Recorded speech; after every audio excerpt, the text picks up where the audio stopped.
வணக்கம் அன்பு பட்டாம்பூச்சி நேயர்களுக்கு. எங்களுக்கு ஆக்கமும் ஊக்கமும் தந்து எங்களை எனர்ஜியோடு வைத்திருக்கும் உங்களுக்கு எங்களின் நெஞ்சார்ந்த பேரன்புகள். நண்பர்களே, பல்வேறு சுவாரஸ்யமான நிகழ்ச்சிகளை தொடர்ந்து நமது பட்டாம்பூச்சி பண்பலையில் ஞாபகங்கள் குறித்து ஒரு அற்புதமான நிகழ்ச்சி புத்தம் புதிதாய் தொடங்குகிறது. இந்த மனிதர்களுக்கும் விலங்குகளுக்கும் ஞாபகம் என்ற ஒற்றை புள்ளிதான் ஐந்தறிவு ஆறறிவு என்ற வேறுபாட்டில் அடையாளத்தை தந்து அடையாளப்படுத்தி இருக்கிறது என்பது நிஜம். இப்படியான ஞாபகங்கள் குறித்து அரிய தகவல்கள், அரிய யுக்திகளோடு ஞாபகம் உங்கள் சாய்ஸ் என்ற அற்புதமான நிகழ்ச்சியை வழங்குகிறார் கிராண்ட் மாஸ்டர் ஆசிரியர் ஜான் லூயிஸ் அவர்கள். வாங்க நிகழ்ச்சிக்குள்ள போலாம். வணக்கம் சார். வணக்கம்மா, எப்படி இருக்கீங்க? நல்லா இருக்கோங்க சார். வீட்டுல நீங்க செய்ய வேண்டிய வேலை, வாங்க வேண்டிய பொருள் எல்லாம் கரெக்டா ஞாபகம் வச்சுக்கிட்டீங்களா? சார் அதெல்லாம் சூப்பரா ஞாபகம் வச்சுக்கிட்டேங்க சார். ஆனா ஞாபகம் வச்சுக்கிறதுக்கு நீங்க கற்பனை பண்ண சொன்னீங்க. ஆனா கற்பனைங்கிறது ஒவ்வொரு மனுஷங்களுக்கு வேற மாதிரி இருக்கு இல்லங்க. அவங்களோட அறிவு சார்ந்த அனுபவம் சார்ந்தெல்லாம் வேற வேற மாதிரி இருக்குது. நீங்க சொல்ற போது அத கற்பனை பண்ணிக்க முடிஞ்சது என்னால. நானா கற்பனை பண்ற போது அது ஒண்ணுக்கு ஒண்ணு தொடர்பு படுத்தவே முடியலைங்களே. அது எல்லாருக்குமே ஆரம்ப கட்டத்துல இருக்கக்கூடிய ஒரு பிரச்சனை தான். ஏன்னா நம்ம அதுக்கு பழக்கப்படவே இல்லை. நம்ம எப்பொழுதுமே வார்த்தைகளாகவே படிச்சு பழக்கப்பட்டுட்டோம். கற்பனையை எப்படி பண்றது அப்படிங்கறது அது ஒரு கலை. எப்படி நம்ம ஒவ்வொரு வேலையும் நம்ம பயிற்சியின் மூலம் வளர்த்துக்கிறோமோ, அதே மாதிரி இந்த கற்பனையும் நம்ம பயிற்சியின் மூலம் வளர்த்துக்கலாம். கற்பனை பண்றதுக்கு கூட பயிற்சிங்களா? ஆமா, அது இயற்கையில நம்ம சின்ன வயசுல கற்பனை குழந்தைங்களுக்கு நிறைய இருக்கும். நம்ம அந்த கற்பனை திறனை பயன்படுத்தாமலே விட்டுறதுனால நம்ம ஒரு 15-20 வயசு தாண்டதுக்கு அப்புறம் அந்த கற்பனை திறனே இல்லாம போயிடுது நம்மளுக்கு. நீங்க கற்பனைனா என்னன்னு பாத்தீங்கன்னா, நம்ம மனசுல இல்லாத ஒண்ணு, எதுவுமே உங்க மனசுல அதை பத்தி ஐடியாவே இல்ல, நீங்க அதை நேரடியா பார்த்ததும் இல்ல, ஆனா அதை பத்தி நீங்க சிந்திக்கிறீங்க. அதை சிந்திச்சு அதுக்கு ஒரு வடிவமைப்பு கொடுக்குறீங்க அப்படின்னாதான் அதுக்கு பேரு கற்பனைன்னு அர்த்தம். நம்ம மனசுல இல்லாத ஒண்ண, நேரடியா காணாத ஒண்ண, அதை பத்தி சிந்திச்சு அது இப்படி இருக்கும் அப்படின்னு நம்ம ஒரு உருவம் கொடுக்கறோம் பாத்தீங்களா, அதுக்கு பேரு தான் கற்பனை. அது நீங்க சொன்ன மாதிரி கரெக்டா அந்த சின்ன குழந்தையா இருக்கும்போது நம்மளுக்கு எல்லாத்துக்குமே இயற்கையாவே அந்த ஆர்வம் இருக்கும். நம்ம மேல வர வர வர அதை பயிற்சி பண்ணிக்காததுனால அந்த திறன் அப்படியே அதை அழிஞ்சு போகுது நம்மளுக்கு. மனசளவுல அப்ப இன்னுமே குழந்தையாவே இருக்கணும்ங்கறீங்க இல்லைங்களா? கண்டிப்பா கண்டிப்பா.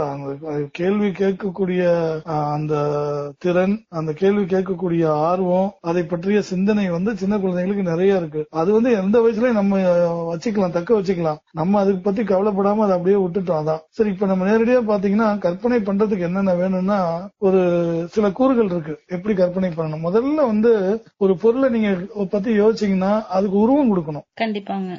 இது ஒரு மாயாஜால பெட்டி மாதிரி நம்ம கற்பனை திறன்கிறது. அதுக்குள்ளார இருந்து நம்மளுக்கு என்ன வேணுமோ அத்தனையும் உருவாக்கிக்க முடியும் அந்த மாயாஜால பெட்டியில இருந்து. அது மாதிரிதான் கற்பனையும். கற்பனை ஒரு மாயாஜால பெட்டி. இப்ப நான் ஒரு யானைன்னு சொல்றேன். இப்ப யானை நம்ம முன்னாடி இல்ல, ஆனா உங்களால என்ன பண்ண முடியுது?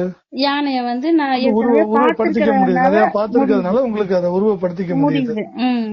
முதற்கண்ல அந்த யானை எப்படி இருக்கும் அப்படிங்கறத உங்க மனத்திரைக்கு கொண்டுட்டு வரணும். அதை நம்ம செய்யறதே இல்ல. பெருசாக பெருசாக என்ன பண்றோம்? we take it for granted. அப்ப அந்த முதல்ல அதுக்கு உருவப்படுத்தணும். உருவப்படுத்தினா மட்டும் பத்தாது, நீங்க உருவப்படுத்தும் போதே உங்களுக்கு என்ன தோணும்னா அந்த யானையை எந்த இடத்துல பாக்குறீங்கன்னு தோணும் இல்லைங்களா? கண்டிப்பாங்க. இப்ப நான் ஒன்னு சொல்றேன், உங்க அம்மா சமைச்சுக்கிட்டு இருக்காங்க அப்படின்னு சொல்றேன்.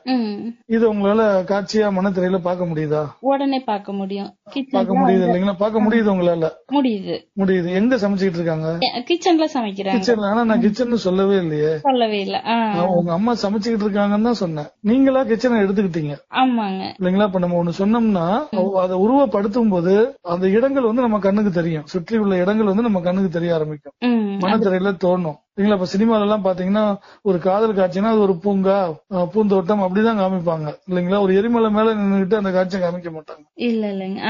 அதுக்கு பொருந்தக்கூடிய ஒரு பின்புலத்தோட தான் அதை காமிப்பாங்க இல்லைங்களா? ஏன்னா டைரக்டர் என்னடா என்ன காட்சி, நீங்க என்ன இங்க செட்டப் வச்சிருக்கிற, அந்த செட்டப்பையே மாத்திட்டு போயிடுவாரு. நம்ம மனத்திரையில அது இயற்கையா தோணும். நம்ம ஒண்ணு உருவகப்படுத்தும் போது அதை நம்ம யாரும் கவனிக்கிறதே இல்ல, அதுக்கு முக்கியத்துவமே கொடுக்கறது இல்ல. இதுவே மறதிக்கு காரணம். ஓகே, முதல்ல அப்ப இடம் கொடுக்குறீங்க, முதல்ல உருவப்படுத்துறீங்க, அப்புறம் ஒரு இடத்துல வச்சு அதை பாக்குறீங்க. அதுக்கப்புறம் தான் நீங்க இப்ப புதுசா இன்னொன்னு நம்ம ஞாபகத்துல வச்சுக்கணும்னா, அந்த புதுசா நம்ம ஞாபகத்துல வச்சுக்க வேண்டியதை இதோட தொடர்பு படுத்தணும். இப்ப ஒரு பொருளை உருவகப்படுத்தி ஒரு இடத்துல வச்சு அதோட நம்ம இன்னொன்னு கொண்டாந்து தொடர்பு படுத்தணும். அது எப்படி? சரிங்க, ரெண்டையும் ஒன்னோட ஒண்ணு ஒட்டி தொடர்பு படுத்தலாம். இல்லன்னா ஒண்ணுக்குள்ள ஒண்ணு செருகி வச்சு தொடர்பு படுத்தலாம். இல்லன்னா ரெண்டையும் சேர்த்து ஒன்னா பூரி மசாலா ரெண்டையும் ஒண்ணுக்குள்ள ஒண்ணு வச்சு நம்ம உள்ள என்ன ரோல் பண்றோம் இல்லைங்களா, சிக்கன் அப்புறம் அந்த சிக்கன் மசாலா அதெல்லாம் வந்து ஒரு சப்பாத்திக்குள்ள வச்சு நம்ம ரோல் பண்றோம். அது மாதிரி நம்ம ஞாபகத்துல வச்சுக்க வேண்டிய ரெண்டையும் ஒன்னோட ஒண்ணு உள்ளார வச்சு நம்ம தொடர்பு படுத்தலாம். அது உங்களுக்கு எப்படி எல்லாம் தோணுதோ அப்படி எல்லாம் நீங்க தொடர்பு படுத்திக்கலாம். அது வந்து அதுக்கு ஒரு ஹார்ட் அண்ட் ஃபாஸ்ட் ரூல் கிடையாது. சரி சரி சரிங்க. அது வந்து இயற்கையில ஒவ்வொருத்தருக்கும் எப்படி தோணுதோ அது மாதிரி எல்லாம் நம்ம கற்பனை பண்ணிக்கலாம். ஆனா ரெண்டுக்கும் தொடர்பு இருக்கணும். அந்த தொடர்பு வந்து நடைமுறையில சாத்தியமா இருக்கணும்னு அவசியம் இல்ல. நம்ம நிறைய பார்த்தோம் அந்த எக்ஸாம்பிள் இல்லையா, நடைமுறையில சாத்தியம் இல்லாததான் நீங்க கற்பனை பண்ணினாதான் உங்களுடைய கவனம் இன்னும் அதிகமா இருக்கும் ஆரம்ப கட்டத்துல. நார்மலாவே சாதாரணமா பேசுறவங்களை விட சத்தமாவோ ரொம்ப மெலிசாவோ பேசுறவங்கள கூர்ந்து கவனிக்கிற மாதிரி இல்லைங்களா? ஆமா, அதே போலதான் இதுவும். இது வந்து நம்ம சாதாரணமா நடக்கிறத விட கொஞ்சம் வித்தியாசமா சாத்தியமானதா இல்லாம அசாத்தியமானதா கற்பனை பண்ணணும். அது தொடர்பு பண்ணும்போது அது வந்து நம்ம செய்யக்கூடிய செயல இன்னும் நம்மளுக்கு கவனத்தை கொடுக்கும். உருவகப்படுத்தணும், ஒரு இடத்துல வைக்கணும், அதை இன்னொன்னோட தொடர்பு படுத்திக்கணும். அந்த தொடர்பு எப்படி இருக்கணும்னா நம்ம ஐம்புலன்களுக்கு மகிழ்ச்சி அளிக்கக்கூடியதா இருக்கணும். எண்ணிக்கையை மிகைப்படுத்தி பார்க்கலாம், நிறைய பார்க்கலாம். இல்லைன்னா அது நார்மலா என்ன சைஸ்ல இருக்குமோ அதை விட அதிகம், அதை விட பெருசாக்கி பார்க்கலாம். இல்லைன்னா ஒண்ணு இருக்க வேண்டிய இடத்துல இன்னொன்னு இருக்கிற மாதிரி கற்பனை பண்ணி பார்க்கலாம். நாளைக்கு வந்து நம்ம தமிழ்நாட்டுல இருக்கிற எல்லா ஆண்களும் சுடிதார் போட்டு போனாங்கன்னு வச்சுக்கோங்க, எப்படி இருக்கும்? அதுவும் ட்ரெஸ் தான் இல்லைங்களா?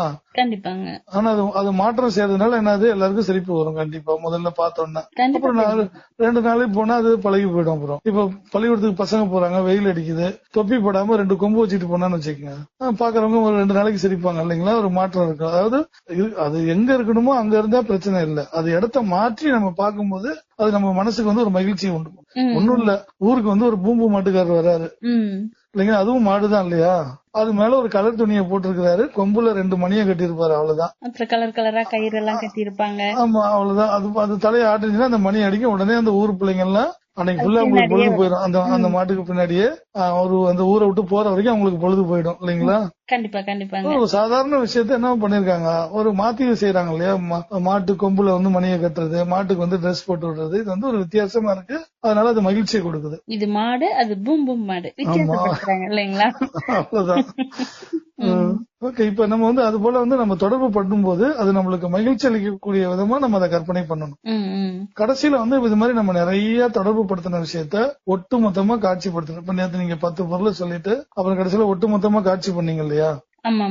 அவ்வளவுதான். இந்த 5 கூறுகள் இருந்துச்சுன்னா நம்ம கற்பனை திறனை கொஞ்சம் கொஞ்சமா வளர்த்துக்கலாம். இனிமேல் நம்ம வந்து என்ன ஒரு பொருளை பார்த்தோம்னாலும் முதல்ல அதை உருவப்படுத்தணும். அதாவது வார்த்தையா படிச்சா கூட இப்ப நீங்க உப்புன்னு சொல்றீங்க, உடனே உப்பு நம்மளுக்கு தெரியும், அதை பத்தி கண்டுக்கவே மாட்டோம். உடனே உப்புன்ட்டு அடுத்ததுக்கு போயிருவோம். அந்த உப்பு எப்படி இருக்கும், எந்த இடத்துல கொட்டி இருக்குது அப்படிங்கறத நம்ம மனத்திரையில ஒரு நொடியாவது தெளிவா மனத்திரையில பாக்கணும்.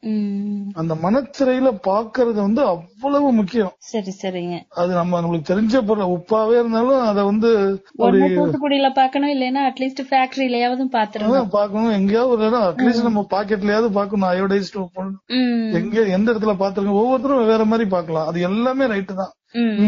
தூத்துக்குடியில பார்த்தாதான் ரைட்டு, நம்ம வந்து பாக்கெட்ல பார்த்தா தப்புன்னு சொல்றதுக்கு கிடையாது. யாருக்கு எப்படி தோணுதோ அதை ஆனா மனத்திரையில பாத்துருக்கணும், பாக்கணும். ஈவன் அந்த உப்பை தொட்டா இப்படி கல்லு உப்பை பிடிக்கிறீங்க கையில, அது குத்துற மாதிரி பாக்கலாம் இல்லைங்களா? அப்படியே பிடிச்சி நசுக்குறீங்க, உடனே அது படப்படன்னு உடையிற மாதிரி அந்த சத்தத்தை கேட்கலாம். இதெல்லாம் வந்து அப்படி நம்ம அந்த பொருளை நினைக்கிற பட்சத்துல 5 புலன்களுக்கும் நம்ம அது வாசனை எப்படி வருது அப்படிங்கிற அந்த 5 வந்து நம்மளுக்கு டக்குன்னு தோணணும் மனசுல. அந்த அளவுக்கு வந்து நம்ம பிரெயினுக்கு திறமை இருக்கு. நம்ம ஆரம்ப கட்டத்துல என்ன பண்ணலாம்னா, ஒரு பொருளை சொன்னோம்னா அது எப்படி உருவ அமைப்பு எப்படி இருக்கு, அது என்ன வாசனையை கொடுக்குது, அதை தொட்டு பார்த்தா எப்படி இருக்குது, அதை சுவைத்து பார்த்தா எப்படி இருக்கும், அதனுடைய மனம் எப்படி இருக்கு, இதெல்லாம் அந்த 5 நம்ம ஒண்ணு கேட்டு அதுக்கு பதில் எடுக்கலாம் ஆரம்பத்துல. இப்ப நீங்க ஆப்பிள்னு சொன்னீங்கன்னா, ஓகே ஆப்பிளோட நிறம் என்ன அப்படின்னு கேட்கலாம் ஃபர்ஸ்ட். அது தொட்டு பார்த்தா எப்படி இருக்கு, அதனுடைய ஹார்ட்னஸ் எப்படி இருக்கு, நல்ல ரஃபா இருக்கா அல்லது சாஃப்டா இருக்கா, அதை தொட்டு பார்க்கலாம். அதுல மோந்து பார்த்தா எப்படி மனம் வருது, கடிச்சு பார்த்தா எப்படி சுவை வருது, புளிப்பா இருக்கா இனிப்பா இருக்கா. 5 புலன்களுக்கும் நம்ம என்ன ஒரு பொருளை நம்ம பத்தி யோசிச்சோம்னாலும் இந்த 5 புலன்களுக்கும் நம்மளுக்கு வந்து ஏதாவது ஒரு ஆன்சர் கிடைக்கணும். அது நம்ம ஆரம்ப கட்டத்துல வந்து ஒவ்வொரு கேள்வியா கேட்டு நம்ம பார்க்கலாம். 5 புலன்களுக்கும் நம்மளுக்கு பதில் கிடைக்கிற மாதிரி 5 கேள்விகள் கேட்டு நம்ம அதுக்கு விடை எடுத்துக்கலாம். நாளடைவுல நீங்க கேள்வி கேட்காமலே ஒரு பொருளை சொன்னோடனே அப்படியே அந்த 5 நம்ம மனசுல டக்கு டக்கு டக்கு டக்குன்னு தோண ஆரம்பிக்கும். இப்ப நீங்க என்ன கேட்டீங்க இல்லையா, இப்ப நான் இதை வந்து 20-30 வருஷமா இப்படியே பயிற்சி பண்ணி எனக்கு பழக்கமாயிடுச்சு. அதனால நான் வந்து கான்சியஸா, அதாவது ஐயோ இப்படி கேள்வி கேட்கணும், அது என்ன என்ன நிறம், அது எப்படி தொட்டு பார்த்தா எப்படி இருக்கும் அப்படின்னு நான் கேட்காமலே நீங்க ஒண்ணு சொன்னீங்கன்னா உடனே எனக்கு அது 5 எனக்கு பளிச்சுன்னு தோண ஆரம்பிச்சிடும். இது பயிற்சியின் மூலம் நம்ம எல்லாருக்குமே வந்துடும். எனக்கு 65 66 வயசுல அது செய்ய முடியுது அப்படின்னா 5 6 வயசுல வந்து நம்மளுக்கு எவ்வளவு திறமை இருக்கும், 20 30 வயசுல இருக்கவங்களுக்கு இன்னும் எவ்வளவு திறமை இருக்கும் இல்லைங்களா? நம்ம வந்து அதுக்கு முக்கியத்துவம் கொடுத்து அதை கொஞ்சம் பயிற்சி பண்ணி அந்த 5 கேள்விகளை கேட்டு அதை பழக்கிக்கிட்டோம்னா மூளை வந்து அதுக்கு அடிமையாயிடும். அது எது கொடுத்தாலும் 5 புலன்களும் அப்படி கிளர்ச்சி விடுற மாதிரி அதுவாக ஒரு கேள்வியை கேட்டு அதுக்கு உடனே பதில கண்டுபிடிச்சிக்கும். அதுக்கெல்லாம் ஒரு நொடி பொழுது போதும், அதுக்கு ஒரு நொடி பொழுது போதும், ஈஸியா அது எல்லாத்தையும் எடுத்துக்கும். சரிங்களா? இந்த கற்பனை திறனை நம்ம நல்லா வளர்த்துக்கணுங்க. நீங்க எந்த ஒரு பொருளை எடுத்துக்கிட்டீங்கனாலும் 5 கேள்வி கேளுங்க. அது எப்படி உருவமைப்பு எப்படி இருக்கு, ஃபர்ஸ்ட் உருவமைப்புனா கண்ணுக்கு பாக்குறதுக்கு எப்படி இருக்கு, அது நம்ம தொட்டு பார்க்கும் போது எப்படி இருக்கு, வளவளப்பா இருக்கா, சொரசொரப்பா இருக்கா. 3வது அதை நம்ம நசுக்கும் போது அதுல இருந்து என்ன சத்தம் வருது, காதுக்கு அந்த சத்தம். அடுத்தது சுவைத்து பார்த்தோம்னா எப்படி இருக்கு சுவை. அடுத்தது வந்து மனம், நம்ம மோந்து பார்த்தா எப்படி வருது. அந்த 5 புலன்களும் நம்மளுக்கு அதுக்கு ஆன்சர் கிடைக்கிற மாதிரி ஆரம்பத்துல கொஞ்ச நாளைக்கு நம்ம பயிற்சி எடுத்துக்கணும். அது நீங்க வந்து நம்ம பயிற்சியின் மூலம் நம்ம அதை உணர முடியும். இத செய்யாம நம்ம இங்க இந்த ஊத்தி அந்த ஊத்தி அதை படிக்க போறேன் இதை படிக்க போறேன் இதெல்லாம் எல்லாமே வந்து நம்மளுக்கு மறதியை தான் கொடுக்கும். இத வந்து நம்ம நல்லா பயிற்சி பண்ணிக்கிட்டோம்னா அது இயற்கையாவே இறைவன் கொடுத்தது நம்மளுக்கு, எல்லா குழந்தைக்கும் உள்ளது. அது நீங்க ஒண்ணும் இல்ல, சின்ன குழந்தைய வந்து ஒரு பொம்மை கீழே வைக்கிறீங்க, முதல்ல என்ன பார்க்கும், அதை போய் தொட்டு பார்க்கும், தொட்டோன்னே சிரிக்கும், அது உடனே அதை ஆட்டி பார்க்கும், அது மணி அடிக்கும், அதுக்குள்ளார உடனே அது சிரிக்கும், உடனே வாயில வச்சு அதை சுழிச்சு பார்க்கும் இல்லைங்களா? கண்டிப்பா கண்டிப்பா. அப்புறம் மூக்குல வச்சு மோந்து பார்க்கும். இது வந்து இயற்கையாவே அந்த குழந்தை வந்து நம்ம வந்து எது எடுத்தாலும் வாயில வச்சுக்கிறான்னு சொல்லி குழந்தைய திட்டுறோம். அந்த குழந்தை வந்து 5 புலன்களையும் அங்க டெஸ்ட் பண்ணுது. அப்படி இயற்கையிலே கிடைச்ச வரத்தை தான் நம்ம முழுமையா மிஸ் பண்ணிட்டோம். இப்ப நீங்க பாத்தீங்கன்னா 10ஆம் கிளாஸ் 12ஆம் கிளாஸ் படிக்கிற பிள்ளைங்க எல்லாம் புத்தகத்தை எடுத்து வச்சுட்டு அதை அப்படியே படிக்கிறாங்களே ஒழிய அதை படிக்கும் பொழுது இந்த 5 புலன்களும் அவங்களுக்கு கிளர்ச்சி விடுதா அப்படிங்கிறது ஒரு பெரிய கேள்விக்குறிதான். அதனால இதுல இருந்து நீங்க என்ன பண்றீங்க, இருக்கிற மூளைய வேலை செய்ய வைக்கணும்னு 5 புலன்களையும் தூண்டி விடணும்னு சொல்றீங்க. புலன்கள் தான் நம்மளுக்கு கேட்வேஸ். இது வழியாதான் நம்மளுடைய ஞானம் அறிவு எல்லாம் அத்தனையும் நம்ம வந்து உள்ள கொண்டுட்டு வர முடியும். நீங்க நம்ம 5 புலன்கள் 5 கேட்டையும் பூட்டி வச்சுட்டு எனக்கு வேணுங்கிறதெல்லாம் கிடைக்கும் நம்ம எதிர்பார்த்துட்டு இருக்கோம். இது வந்து ஒரு பொருள் அப்படிங்கிற போது இப்ப நீங்க சொன்ன மாதிரி இந்த 5 புலன்களை வச்சு நம்ம யோசிச்சு கற்பனை பண்ணிட முடியுது. இதுவே வேற ஒரு கருத்து அந்த மாதிரி எண்ணம், அதாவது படமா பார்க்க முடியாத, படமா தோண முடியாத, அடுத்து வந்து நம்ம அடுத்த உத்தியா படிக்க போறோம். அதுவும் ஒரு முக்கியமான உத்தி. அதாவது படமாக பார்க்க முடியாதவற்றை எவ்வாறு படமாக மாற்றுவது, அது வந்து ஒரு அழகான, அதாவது தூள அருந்ததி நியாயம் அப்படின்னு சொல்லிட்டு 2000 வருஷத்துக்கு முன்னாடியே தொல்காப்பியத்துல இந்த வார்த்தையை எழுதியிருக்காங்க. தூள அருந்ததி நியாயம், கண்ணுக்கு தெரியாதவற்றை கண்ணுக்கு எப்படி புலப்பட வைப்பது அப்படின்ட்டு ஒரு உத்தி எழுதியிருக்காங்க. அதை பத்தி நம்ம டீட்டெயிலா படிக்க போறோம். ஏன்னா நம்மளுக்கு அதுதான் வந்து வாழ்க்கையில பெரும்பாலும் நம்மளுக்கு பயன்படும். இப்ப பாத்தீங்கன்னா மாணவர்களை பாத்தீங்கன்னா 5ஆம் வகுப்பு வரைக்கும் புத்தகத்துல எல்லாமே இந்த மாதிரி கண்ணுக்கு புலப்படும் பொருளாவே தான் இருக்கும். அதுக்கு பின்னாடிதான் வந்து தேற்றம்னு படிக்கிறாங்க, விதின்னு கலைச்சொற்கள் படிக்கிறாங்க இல்லைங்களா? இப்ப விட்டமின் ஏன்னு எடுத்துக்கிட்டீங்கன்னா ரெட்டினால்பாங்க, சீன்னு எடுத்துக்கிட்டீங்கன்னா அஸ்கார்பிக் அமிலன்னு சொல்லுவாங்க. இப்ப அஸ்கார்பிக் அமிலத்தை எப்படி படமா பாக்குறது? அப்புறம் உலகத்திலே உயரமான எரிமலை வந்து ஃபியூஜியாமா. அப்ப இந்த ஃபியூஜியாமாங்கிற வார்த்தை வந்து படமா பார்க்க முடியாது இல்லைங்களா? பார்க்க முடியாது. எரிமலை பார்க்கலாம். ஆனா நிறைய எரிமலை, 100 எரிமலை இருக்கு, ஒன்னொன்னுக்கு ஒரு பேர் இருக்கு. அதை எப்படி படமாக்குறது அப்படிங்கறத நம்ம அதை ஒரு தனியா நம்ம ஒரு எபிசோட்ல பார்க்க போறோம். சரிங்க சரி. நீங்க அதுக்கு முன்னாடி அந்த கேள்வியை கேட்டுட்டீங்க. அதே மாதிரி அடுத்த எபிசோடா இருக்கும்னு நினைக்கிறேன். அது அதாவது இந்த மாதிரி நம்ம கண்ணுக்கு புலப்படாத வார்த்தைகளா இருந்தால் அதை எவ்வாறு கண்ணுக்கு புலப்பட வைப்பது, அந்த டெக்னிக் பேர் தூள அருந்ததி நியாயம்.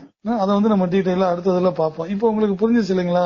எப்படி வந்து நீங்க இப்ப எப்படி கற்பனை பண்ணணும், எப்படி வந்து நம்ம அந்த கற்பனை திறனை வளர்த்துக்கணும் அப்படிங்கறது உங்களுக்கு இப்ப ஓரளவுக்கு தெரிஞ்சிருக்குன்னு நினைக்கிறேன்.